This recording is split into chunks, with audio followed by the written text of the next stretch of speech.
सालों से गधों की तस्करी काफी बढ़ गई है। गधों से महिला सौंदर्य प्रसाधन और स्ट्रेंथ बढ़ाने वाली दवाएं बनाने का काम किया जा रहा है। इस दवा को बनाने के लिए गधों की चमड़ी को उबालकर जेलेटिन निकाला जाता है। राजस्थान में गधों की संख्या लगातार गिरती जा रही है और इसी को लेकर हम बात करेंगे उमेश सिंह राजावत, जिन्होंने तकरीबन 20 साल तक लगातार गधों के संरक्षण के लिए और गधों के लिए है जो काम किया है। उनसे मैं बात करूंगा क्या वजह रही जिसकी वजह से ये गिरावट है वो पूरे राजस्थान समेत 6 राज्यों के अंदर देखने को मिली है। उमेश सिंह जी, जिस तरीके से राजस्थान के साथ साथ अन्य जो 6 राज्य हैं वहाँ पे भी गधों की संख्या है वो लगातार गिरती जा रही है, क्या वजह है? ऐसा है कि पुराने ज़माने के अंदर गधे का यूज़ ज़्यादा होता था। खुमार यूज़ करते थे, धोबी यूज़ करते थे, ईंट भट्ठों में काम आता था। 100 गधे ईंट भट्ठों में रहते थे और सिटी में भी है न को गलियों में से है न को कचरा वगैरह माल वगैरह ढोने में इसमें काम आते थे, सिटी में भी काम आते थे। परंतु आज है न को समय बदल गया और आज है न जो मतलब उसका ट्रैक्टर ट्रॉली वगैरह ये छोटे वाहन सिटियों में छोटे वाहन चलते हैं, उनमें जाने लग गए, माल ढोने लग गए, इसलिए कम हो गया। और चाइना के अंदर है न जो मतलब इसका एक्सपोर्ट होता है, वहाँ खाने के भी काम आता है और उसकी चमड़ी से दवाइयाँ बनती है। तो अलग अलग राज्यों से है न जो गधे बाहर जा रहे हैं, इसलिए यूज कम हो गया है इनका। लेकिन एक चीज देखी गई है कि अभी जिस तरीके से देखा जा रहा है कि आपके गांव के अंदर पिछले 2 दशक से लगातार है एक गधों का मेला भी बढ़ता था और जिसके लिए चाहे लद्दाख हो चाहे अन्य जो राज्य होते हैं वहाँ से भी लोग हैं वो स्पेशली गधे खरीदने के लिए यहाँ आते थे। इसके बारे में क्या कहेंगे? ऐसा है कि काठियावाड़ मारवाड़ से गधे आते थे, बहुत ऊंचे और सफ़ेद, और काबुल, कंधार, लद्दाख, जम्मू कश्मीर, यूपी, यहाँ के है ना व्यापारी आते थे खरीदने के लिए। अच्छा। और वो खरीद के ले जाते थे। तो अब भी आते हैं व्यापारी? अब तो बहुत कम आते हैं वहाँ से, काबुल, कंधार, लद्दाख वगैरह यहाँ से तो आना ही बंद हो गया, क्यों गधे है ही नहीं, तो कहाँ से खरीदेंगे वो। गवर्नमेंट भी खरीदती थी जम्मू कश्मीर की गधे।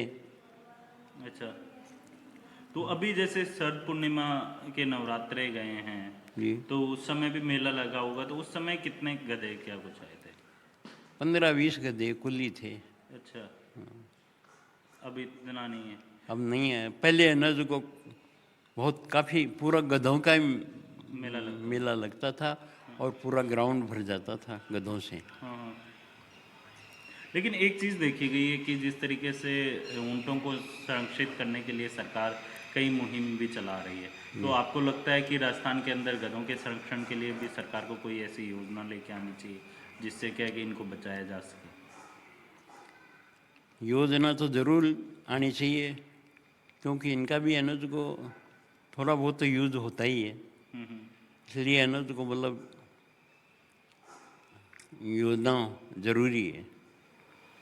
तो आपने इसको लेकर सरकार को कोई पत्र या फिर कुछ लिखा है कि भाई गधों के संरक्षण के लिए ऐसी कोई काम करना चाहिए जिससे क्या है कि गधों को बचाया जा अब लिखने का विचार है, हम लिखेंगे सरकार को, क्यों गधे बिल्कुल ही कम हो गए यहाँ, तो इसलिए हम ज़रूर लिखेंगे उस सरकार को कि गधों का भी संरक्षण होना चाहिए।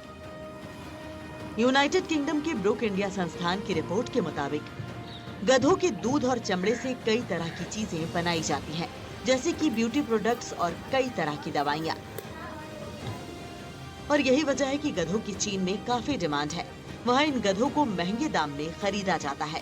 भारत के किसान चीन को अपना गधा बेच रहे हैं और यही वजह है कि देश में गधों की संख्या में भारी कमी आई है। चीन में महिलाओं के सौंदर्य प्रसाधन और पुरुषों में जो मर्दानगी बढ़ाने के लिए जो दवाई बनाई जा रही है उसमें गधों की जो चमड़ी होती है उसका उपयोग किया जा रहा है। इसके चलते जो राजस्थान समेत देश के 6 राज्यों में जो है गधों की तस्करी है वो बढ़ती जा रही है और इसी के कारण गधों की संख्या में जो है गिरावट हुई है। और इस गिरावट को देखते हुए कई ऐसे जो एनजीओ हैं जो गधों के संरक्षण के लिए काम कर रहे हैं, उन्होंने चिंता जताई है कि जिस तरीके से राजस्थान के अंदर जो ऊँटों के लिए, ऊँटों के संरक्षण के लिए जो सरकार योजनाएं चला रही है, उसी तर्ज पर अगर गधों के संरक्षण के लिए योजना नहीं चलाई जाती है तो राजस्थान में जो ये गिरावट है वो हर साल बढ़ती हुई दिखाई देगी। प्रदेश के लगभग हर जिले में कभी लोगों का रोजगार का जरिया रहे गधे अब धीरे धीरे लुप्त होने की कगार पर हैं। जोधपुर के कई इलाकों में ये गधे लोगों के रोजगार का जरिया हुआ करते थे। लोगों के पास 25 से लेकर 100 तक गधे होते थे, लेकिन अब बदलते समय के साथ इनकी संख्या में कमी होती जा रही है। पहले जोधपुर और आसपास के इलाकों में गधे मिल जाते थे, लेकिन अब दूसरे राज्यों से आने वाले लोग सीधे गधे खरीद कर ले जाते हैं और यही वजह है कि अब जोधपुर के आसपास गधे मिलते ही नहीं हैं। राजस्थान में 2012 में 81 गधे हुआ करते थे, जो 2019 में 23 हो गए और इनकी कमी का प्रतिशत 71.31% रहा। गुजरात में 2012 में 39 गधे थे, 2019 में इनकी संख्या 11 हो गई, कमी का प्रतिशत 70.94% रहा। यूपी में 2012 में 57 गधे थे, 2019 में इनकी संख्या 16 हो गई और इनकी कमी का प्रतिशत 71.72% रहा। महाराष्ट्र में 2012 में इन गधों की संख्या 29 थी, जो 2019 में 18 हो गई, कमी का प्रतिशत 30.69% रहा। जोधपुर के सरदारपुरा इलाके में रहने वाले अली का कहना है कि उनके पास पहले काफी गधे थे, ये उनका पुश्तैनी काम है। करीब 60-70 साल से ये लोग इन गधों की मदद से अपने परिवार का गुजारा कर रहे हैं, लेकिन अब गधे से कोई काम नहीं लेता। ऐसे में उन्हें रोजगार नहीं मिलता, क्योंकि अब लगभग हर जगह मशीनी उपकरण से ही लोग अपना काम कर लेते हैं। गधे का लालन पालन और परिवार का लालन पालन महंगा होने की वजह से अब ये लोग गधों को नहीं खरीद पा रहे हैं। आज हमारा बाप दादा टेमर में गधा था, आज हो गया कम से कम 60-70 साल पहले, जब तक मैं पीढ़िया चलाता आ रहा हूँ। इन गदर माते धूड़ मट्टी रो काम करो, गली खोचरा पाड़ महीने माल डुबी करो, कचरो वगैरह नीचे लाओ। और हमें कहे दिनों दिन गदर कमाई होगी खत्म। हमें यार खिलावन पिलावन भी, पालन पोषण भी माथे पड़ रही है। हमें खुद ही बेरोजगार हो रहा। अब पेट मरा भरो यार गदर भरा, और हर गदा हर मोहल्ला में चोरी हो रही है। जिनो हमें कहिए पहली मारा गन 4-5 था, हमें कहिए 3-4 गदा रखो, काम आवे 15 दिन महीना 1 हुआ 2 हुआ। अली की मां जुबैदा बताती हैं कि ये उनका पुश्तैनी धंधा है और अभी भी उनके पास 3 से 4 गधे हैं, लेकिन पिछले दिनों एक 25,000 रुपए का गधा चोरी हो गया, जिसे काफी मशक्कत के बाद भी ढूंढा नहीं जा सका। गधों पर मिट्टी और रेत संकरी गलियों में ले जाने के लिए काम में लिया जाता था और अभी भी कई जगहों पर इनका इस्तेमाल किया जाता है, लेकिन महंगाई के दौर में इन्हें पालना महंगा पड़ रहा है। हमने तो मजदूरी ऐसा गरीब आदमी यहाँ हो जड़ मजदूरी बच्चा करे और पेट पाले है। और कई बोले हमें तो 3 गधा है और 4 हाँ, एक गायब हो गयो, गधो चोरी कर लियो है। अब पतो ही नहीं लाग रियो, ढूंढ दियो घणी फिरिया, अने कोई कहे के 3-6 में दे दे, 5 में 20-25 हजार रो गधो लाया गाँव और वो गधो गायब हो गयो, कोई पतो नहीं लाग रियो। माने ढूंढ मारो बच्चों घणी फिरियो, 2000 रो तेल बार दियो अन गधे रो कोई पतो नहीं। गधों की बढ़ती तस्करी के बीच गधों के चोरी होने का खतरा बना रहता है। इन दिनों बाहर से लोग आकर गधों को खरीद कर ले जाते हैं और ये भी संभावना जताई जा रही है कि इन गधों को कहीं न कहीं बेचा जा रहा है। ये धंधा हम हमारे दादा के टाइम से कर रहे हैं। मेरे जो दादाजी थे उस टाइम से कर रहे हैं, मेरे पिताजी करते थे, मैं भी कर रहा हूँ। और कम तो यूँ हो रहे कि यहाँ से गधे बाहर वाले आके लेके जा रहे हैं, इस कारण कम हो रहे हैं। बाकी यहाँ पे बहुत सारे ज़्यादा गधे थे, पहले बहुत ज़्यादा थे, अब कम हो रहे हैं गधे। पहले मेरे पास 20-25 गधे थे, अभी मेरे पास 7-8 गधे रखता हूँ मैं, ज़्यादा रखता भी नहीं हूँ। क्या कारण ज्यादा नहीं रखने का? क्या चोरी का डर या बीमार हो गए? चोरी का डर है, ज़्यादा बाहर खुले घूम नहीं सकते, खुले घूमते हैं तो गधे या अपने आप चले जाते हैं या कोई उठा लेता है, ये हो जाता है, इसलिए हम कम ही रखते हैं। गधों की तस्करी के बाद इन गधों की खाल का इस्तेमाल दवाइयां बनाने के लिए किया जा रहा है, यानी कि इन गधों को खुलेआम मारा जा रहा है। आखिर किन दवाओं में इनका यूज हो रहा है, आइए आपको बताते हैं। दवाएं बनाने के लिए गधों की खाल का इस्तेमाल होता है। चीनी कॉस्मेटिक इंडस्ट्री में खाल की बहुत मांग है। स्ट्रेंथ बढ़ाने की दवा में इस खाल का इस्तेमाल किया जाता है। गधों की खाल से इम्यूनिटी बूस्टर दवाई भी बनाई जा रही है। दुनिया भर में दवा की भारी डिमांड है। दुनिया में हर साल 60 लाख गधों का कत्ल हो रहा है। अवैध तरीकों से गधे चीन पहुंच रहे हैं। भारत से नेपाल के रास्ते गधे चीन भेजे जा रहे हैं। एनिमल हस्बेंड्री विभाग को इसकी रिपोर्ट सौंपी गई है। पिछले कुछ सालों में देश में गधों की संख्या में काफी कमी आई है, लेकिन दूसरी ओर गधों को बचाने की जद्दोजहद भी जारी है। बीकानेर के राष्ट्रीय अश्व अनुसंधान केंद्र में गधों का जीवन बचाते हुए उनका संरक्षण किया जा रहा है। केंद्र ने गधों की नई नई नस्लों का संवर्धन कर उनके संरक्षण में अपना योगदान दिया है। केंद्र के हेड डॉक्टर शरद चंद्र मेहता बताते हैं कि राष्ट्रीय अश्व अनुसंधान केंद्र में गधों की कई नस्लों को भी डेवलप किया गया है। एक जमाना था जब ये कहा जाता था कि धोबी का गधा। एक जमाना ये भी था कि जब कुम्हार अपने बर्तन बनाकर गधों पर लाद कर ले जाया करते थे। एक जमाना ये भी था कि जब तमाम बोझ ढोने का जब बात आती थी तो उस वक्त गधे ही याद आते थे। गधों पर बोझ ढोया जाता था। हजारों सालों से गधे इंसान का बोझ ढोते आए हैं। इंसान के सहयोगी बनकर गधों ने अपने आप की काबिलियत को साबित किया है। और अफसोस की बात यह है कि आज के दौर में गधों की तादाद कम होती जा रही है। हालांकि इस्तेमाल कम हुआ है, लेकिन तादाद क्यों कम हो रही है, इस पर बात करने के लिए हमारे साथ मौजूद हैं doctor Sharad Chandra Mehta. Doctor S C Mehta India के जाने माने साइंटिस्ट हैं और बीकानेर स्थित एक्वाइन रिसर्च सेंटर के हेड हैं।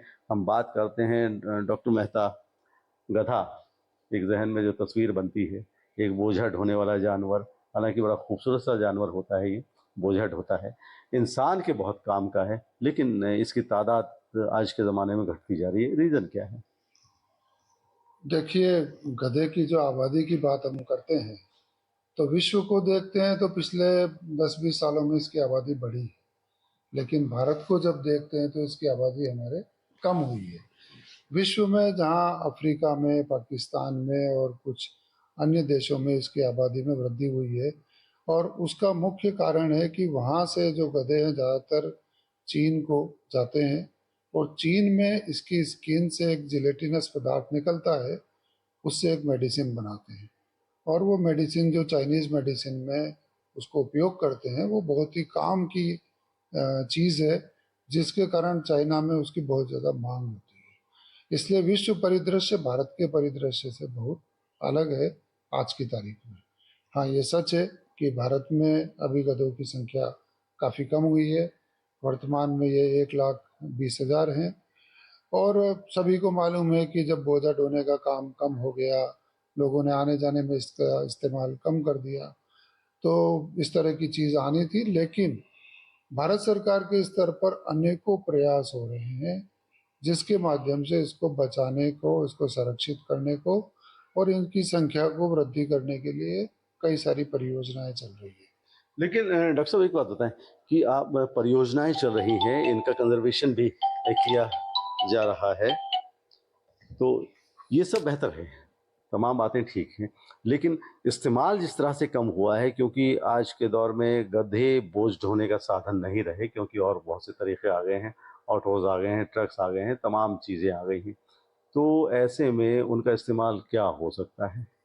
देखिए, मैंने जो आपको कहा कि परियोजनाएं चल रही है, परियोजनाओं का मतलब ये नहीं है कि हम कुछ और कर रहे हैं। उन परियोजनाओं के माध्यम से हम भी वही काम चाहते हैं जिसको हम बोलते हैं alternate use of this animal.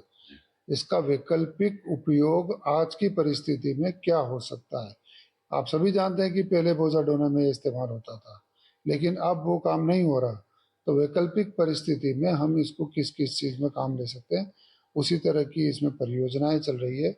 और सबसे बड़ा रेफरेंस जो एक आता है कि एंशिएंट इजिप्ट की महारानी थी क्लियोपेट्रा, बहुत खूबसूरत थी, और वो गधी के दूध से नहाया करती थी, तो हमने इसके गधी के दूध में कॉस्मेटिक पर्पज से, स्किन की ब्यूटी की पर्पज से क्या क्या तत्व हो सकते हैं, उसके ऊपर अनुसंधान कार्य चल रहा है। कई स्किन प्रोडक्ट्स हमने बना के कई लोगों को टेस्ट करने के लिए भी दिए हैं कि आप इसका साबुन टेस्ट करें, आप इसके स्किन प्रोडक्ट्स टेस्ट करें। इवन हमने कई एंटरप्रेन्योर्स को ट्रेनिंग दी है और उन्होंने मेडिकल डॉक्टर्स के साथ मिल करके, जैसे कोई एंटी एजिंग क्रीम बनाना है, कोई एंटीऑक्सीडेंट या कोई प्रॉपर्टी देखकर कोई काम करना है, उस तरह का कार्य परियोजनाओं के माध्यम से चल रहा है। क्योंकि देखिए, रिसर्च संस्थान जो भी काम करता है वो पूरा, जहाँ मेडिकल डॉक्टर चाहिए, जहाँ एंटरप्रेन्योर चाहिए, सभी को लेकर काम करता है। तो इस तरह का काम वर्तमान में बहुत अच्छा चल रहा है। अल्टरनेट यूज को लेकर भी चल रहा है, लेकिन साथ साथ ये भी बहुत ज़रूरी हो जाता है कि जब किसी प्रजाति की संख्या बहुत कम हो जाए जी। तो उस पर्टिकुलर प्रजाति को हमें बचाना होता है। और जैसे जहाँ तक हम गधों की बात करते हैं, हमारे यहाँ कच्छी कच्छी का नाम कच्छी गधा होता है, जो भूरे रंग का आमतौर पर पाया जाता है। एक सफ़ेद रंग का गधा होता है जिसको हम हलारी गधा कहते हैं, जो हलार रीजन गुजरात का है, पोरबंदर, राजकोट, द्वारका, वहाँ पाया जाता है और उनकी संख्या में बहुत ज़्यादा कमी हो रही है। तो भारत सरकार की ऐसी कई परियोजनाएं चल रही है जिससे उनकी संख्या और ना गिरे और आने वाले समय के लिए भी वो उपलब्ध रहे। तो इस तरह के अनेकों प्रयास चल रहे हैं। तो कंजर्वेशन के लिए तमाम प्रयास चल रहे हैं कि गधों का कंजर्वेशन किया जाए, संरक्षण किया जाए उनका। तो बीकानेर में जो रिसर्च सेंटर है आपका, आप जिसके हेड हैं, यहाँ क्या खास चल रहा है? देखिए, बीकानेर में हमने, जो मैंने आपको बताया, सफ़ेद कलर का जो हलारी गधा है, एक हमारे पास फ्रेंच गधे भी हैं कोयटू, उनको हमने म्यूल प्रोडक्शन में यानी कि खच्चर उत्पादन में इस्तेमाल किया था। उनका भी दूध उत्पादन अच्छा है। और जो हलारी गधा है, जो सफ़ेद रंग का गधा है, उसका दूध उत्पादन भी जो कच्ची गधा है उससे ज़्यादा है। हमारा ये इस वक्त परियोजना है, NBAGR एक हमारा ICAR का एक और संस्थान है करनाल में, उनके साथ हमारी ये परियोजना है कि इनकी संख्या अधिक से अधिक पहले तो बढ़ाई जाए और जहाँ पर ये जानवर पाए जाते हैं वहाँ पे अच्छे ब्रीडिंग मेल्स यहाँ से उपलब्ध कराए जाएं। उसके साथ साथ इनका सीमन भी कराए प्रिजर्व हो, ताकि ज़रूरत पड़ने पर अच्छे जो मेल होते हैं उनका उपयोग अधिक फीमेल्स पर किया जा सके। आज के समय में देश में सिर्फ 1,20,000 गधे बचे हैं। इस रिपोर्ट के बाद राष्ट्रीय अश्व अनुसंधान केंद्र के हेड डॉक्टर शरद चंद्र मेहता ने भारत सरकार को गधों के नस्ल संवर्धन और उन्नत नस्लें विकसित करने के लिए प्रोजेक्ट बनाकर भेजे हैं। केंद्र के वैज्ञानिक नई नई तकनीकों से गधों के उपयोग और उनकी नस्लों को बेहतर बनाने में लगे हैं। कई एकड़ जमीन में फैले राष्ट्रीय अश्व अनुसंधान केंद्र के पास जहां बेहतरीन प्रयोगशालाएं हैं, वहीं देश के टॉप स्तर के वैज्ञानिकों की टीम गधों की नस्लों को उन्नत करने की रिसर्च में लगी रहती है। पूरी दुनिया में जहां गधों की तादाद बढ़ रही है, वहीं हिंदुस्तान में गधों की तादाद में कमी आ रही है। गधों की आबादी काफ़ी कम हो रही है। हालांकि गधा शुरू से हज़ारों सालों से इंसान के लिए बहुत उपयोगी जानवर रहा है। बहुत ही अच्छे इस्तेमाल गधे के हुए हैं और राजा महाराजाओं के ज़माने में गधों का इस्तेमाल बोझा ढोने में जहाँ किया जाता था, वहीं जितने बड़े बड़े हम किले देखते हैं, उन किलों को बनाया ही गधों के भरोसे है। गधों की पीठ पर लाद कर बड़े बड़े पत्थर ले जाए जाते थे, उनकी वजह से इतने बड़े बड़े हम आज जो किले देख रहे हैं वो बने हैं। इसके अलावा हज़ारों सालों से बोझा ढोने के काम गधा आता रहा है। धोबी के लिए कहते भी हैं कि साहब, धोबी तो अपना सारा काम गधे पर ही करते हैं। और कुम्हार की बात करें तो कुम्हार भी अपने बर्तन, आपने देखा ही होगा कि कुम्हार मिट्टी के बर्तन बनाकर गधों पर लाद कर ले आते हैं। इसके अलावा बहुत से ऐसे काम हैं जो गधों के बगैर नहीं हो सकते। लेकिन इन दिनों में जिस तरह से दूसरी सहूलतें जैसे जैसे मुहैया होती रहीं, वैसे वैसे गधों का उपयोग कम होता गया। तब हिंदुस्तान की हुकूमत ने कई ऐसे प्रोजेक्ट चलाए जो गधों के कंजर्वेशन में काफ़ी सहायक सिद्ध हुए। हम इस वक्त खड़े हुए हैं बीकानेर के एक्वाइन रिसर्च सेंटर में जो अश्व अनुसंधान केंद्र है, राष्ट्रीय अश्व अनुसंधान केंद्र, यहाँ हम खड़े हुए हैं। आप मेरे पीछे देख रहे हैं कि ये एक गधे की यहाँ मूर्ति बनाई गई है। ये एक्वाइन रिसर्च सेंटर है। यहाँ पर घोड़े और गधे दोनों पर रिसर्च होती है। ये बहुत अच्छा इंस्टीट्यूट है और न सिर्फ इंडिया बल्कि इंडिया से बाहर भी इस इंस्टीट्यूट को जाना जाता है और यहाँ पर जो रिसर्च हुई है उन रिसर्च को पूरी दुनिया ने माना है। कई नई ब्रीड यहाँ डेवलप की गई है, जिसमें घोड़ों की नई ब्रीड भी है, गधों की नई ब्रीड भी डेवलप की गई है। इसके अलावा खच्चर और टट्टू यानी कि म्यूल्स, इनकी भी नई ब्रीड यहाँ डेवलप की गई है। एक्वाइन रिसर्च सेंटर के गधों के लिए ये तमाम एरियाज बना रखे हैं। यहाँ अलग अलग ब्रीड के गधे मौजूद हैं। आप देख रहे हैं कि इस कद काठी के गधे आमतौर पर देखने को नहीं मिलते, लेकिन यहाँ पर इन गधों को कंजर्वेट किया जाता है, इनका कंजर्वेशन होता है और ये अलग अलग ब्रीड के यहाँ गधे हैं। ये ब्लैक डंकीज हैं और इस पास में आप देखेंगे तो वाइट डोंकीज भी आपको नजर आएंगे और बहुत ही फेमिलियर होते हैं, इनका अफेक्शन बहुत होता है। आप ये देखें कि अब इसे हम छू रहे हैं, इनके सिर पे हाथ रख रहे हैं, तो ये बहुत अफेक्शनेट होते हैं, अफेक्शन बहुत होता है। बहुत प्यारा जानवर होता है गधा और आमतौर पर किसी को नुकसान नहीं पहुंचाता। बहरहाल ये जो इलाका है जो हमने आपको बताया, ये एक्वाइन रिसर्च सेंटर है जो बीकानेर में है और पूरे वर्ल्ड में जाना जाता है। यहाँ जो रिसर्च होती है पूरे वर्ल्ड पर बहुत ही अटेंशन रहता है यहाँ की रिसर्च को लेकर। और आप ये देख रहे हैं, मैं कैमरामैन से कहूँगा कि ये ज़रा नज़ारा दिखाएं। ये पैडेक्स हैं, ये यहाँ पर सारे डोंकीज़ रखे जाते हैं, अलग अलग नस्लों के डोंकीज़ हैं। ये शायद फ्रेंच नस्ल है इनकी और हलारी और कई तरह की यहाँ नस्लें हैं, अलग अलग तरह की नस्लें हैं। आप इधर देखेंगे तो ब्लैक डोंकीज नज़र आएंगे, इधर वाइट डोंकीज नज़र आएंगे और इनकी बड़ी अच्छे तरीके से देखभाल की जाती है, या यूँ कहें कि इनकी खातिर तवज्जो बहुत अच्छी होती है। और यहाँ दो डॉक्टर्स खड़े हुए हैं, हम बात करते हैं। डॉक्टर मेहता भी यहाँ खड़े हैं। डॉक्टर मेहता, ये इनकी केयर कैसे करते हैं आप? देखिए, हमारे पास जो हलारी नस्ल का गधा है ये बहुत ही कम संख्या में रह गया। सबसे बड़ी इम्पोर्टेंट चीज़ यही है कि आज की तारीख में इसको बचाना बहुत ज़रूरी हो गया। देश में करीब इनकी संख्या मात्र 500 है और इसलिए हमने यहाँ पे बहुत ही सेलेक्टेड गधे जो हमने राजकोट, पोरबंदर और उस इलाके से खरीदे थे, उनको यहाँ ला के हम प्रजनन करा रहे हैं। और इस प्रजनन में हम ये ध्यान रख रहे हैं कि कोई भी मादा खाली नहीं रहे, अधिक से अधिक बच्चे यहाँ पर पैदा हो। और संख्या के बारे में तो मैंने आपसे बातचीत करी थी और इनके स्वास्थ्य के लिए हम जो और विशेष कदम उठा रहे हैं। स्वास्थ्य के लिए भी ख़ास कदम उठाए जाते हैं। डॉक्टर जितेंद्र सिंह इसके इंचार्ज हैं यहाँ पर, हम इनसे बात करते हैं। तो इनकी हेल्थ के लिए क्या करते हैं, इनकी हेल्थ मेंटेन कैसे रहती है? देखिए, जब कृत्रिम गर्भाधान द्वारा इनको गर्भित किया जाता है, कृत्रिम गर्भाधान करने के 15 दिन बाद इनकी जांच की होती है अल्ट्रासाउंड के द्वारा, और अगर ये गर्भित पाई जाती है तो तब से इनकी देखभाल शुरू कर दी जाती है, जो पूरा बच्चा देने तक चलती है, जिसमें इनका वैक्सीनेशन, टाइम से डिवर्मिंग, टाइम से इनको चारा दाना वो देना, सफाई करवाना, इनको एक्सरसाइज करवाना, ये सब उसमें शामिल है। तो इसके अलावा भी और भी हाँ, टाइम टू टाइम इनका क्लिनिकल एग्जामिनेशन किया जाता है, इनकी ब्लड की जांच होती है, तो अगर सारे पैरामीटर्स ठीक रहते हैं तो हम इनको अक्सर देखते रहते हैं। अच्छा, इनके फॉडर की बात करें, उसमें क्या खास होता है? फॉडर में देखिए, जो इनका दाना है, जिसको हम दाना कहते हैं, उसकी कंपोजिशन है, जिसमें चना, जई, जौ, सोयाबीन और चापड़, जिसको वीट ब्रांड भी कहते हैं, उसके साथ साथ मिनरल्स और सॉल्ट्स होते हैं। और हर उम्र के हिसाब से इनका दाना फिक्स होता है। जैसे एक अडल्ट पशु है, उसको एक किलो मिलता है दिन का, तो उसी हिसाब से इनका दाना हम फिक्स करते हैं। उसी हिसाब से इनका चारा होता है, जिसमें हरा चारा है और ड्राई फॉडर, 2 तरह के चारे होते हैं। जो इनको हरा चारा इनको देते हैं दिन में, और ड्राई फॉडर जिसमें मूंगफली चारा होता है वो देते हैं इनको शाम के टाइम। तो इस तरह से इनकी हेल्थ मेंटेन है। हाँ जी, बिल्कुल। तो इनको प्रॉपर डाइट मिलती है, सब कुछ मिलता है, एक्सरसाइज होती है, डिवर्मिंग होती है, वैक्सीनेशन होती है, पूरी केयर की जाती है।